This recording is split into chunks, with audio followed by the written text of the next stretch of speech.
It was supposed to be a day of celebration for Donald Trump and his supporters.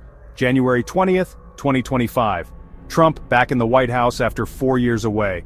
The location? A packed Capital One Arena in Washington, D.C. The mood? Electric. Amongst the MAGA hats and Make America Great Again banners stood Elon Musk. Musk, never one to shy away from the spotlight, stepped up to the microphone. He had a message for the crowd. "I just want to say thank you for making it happen." Simple enough, right? But then it happened. Musk slapped his chest. He extended his right arm diagonally upwards, palm down. He repeated it, to the audience behind him. CNN anchors watching live stumbled over their words.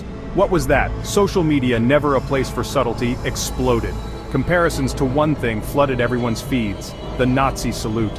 Was this a billionaire tech CEO, a self-proclaimed free speech absolutist, signaling his allegiance to something far more sinister?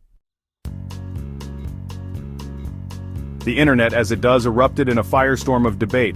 Was it a Nazi salute, a Roman salute, just an awkward billionaire being awkward? Pundits and politicians weighed in. Hassan Pike wondered if it was a Roman salute, a gesture with its own dark history. Bill Madden went further, calling it a perfect Nazi salute. Historian Ruth Ben-Ghiat didn't mince words. Nazi salute, she declared, belligerent. Jewish groups recalling Musk's recent embrace of figures like Giorgia Meloni and Alice Weidel expressed deep concern. The ADL, in a move that surprised many, attempted to walk a tightrope. They called it an awkward gesture, urging everyone to show grace. Il Jacobi echoed this sentiment, dismissing the Nazi comparisons as overblown. Andrea Stroppa offered a different perspective, attributing the gesture to Musk's autism.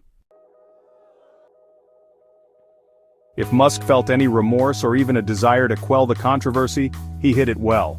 On X, his social media platform, he brushed off the criticism as a tired attack. He seemed to relish the attention, even as accusations of fascism swirled around him. He reposted memes mocking the outrage.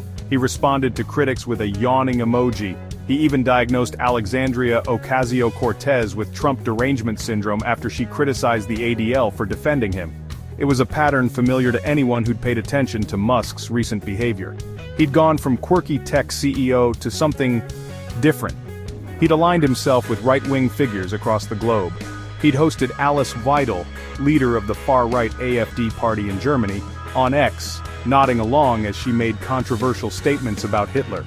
He'd even accepted a position in the Trump administration, co-leading the Department of Government Efficiency. Musk's gesture, whether a deliberate provocation or a bizarre misunderstanding of social cues, was a stark reminder of the increasingly blurred lines in our political landscape. It highlighted the creeping normalization of extremism and the willingness of powerful figures to flirt with dangerous symbols. History is full of seemingly innocuous gestures that, over time, morphed into something far more sinister. The Roman salute, once a symbol of imperial pride, became indelibly linked to fascism under Mussolini. The Bellamy salute, used in the United States during the Pledge of Allegiance, was abandoned because of its resemblance to the Nazi salute.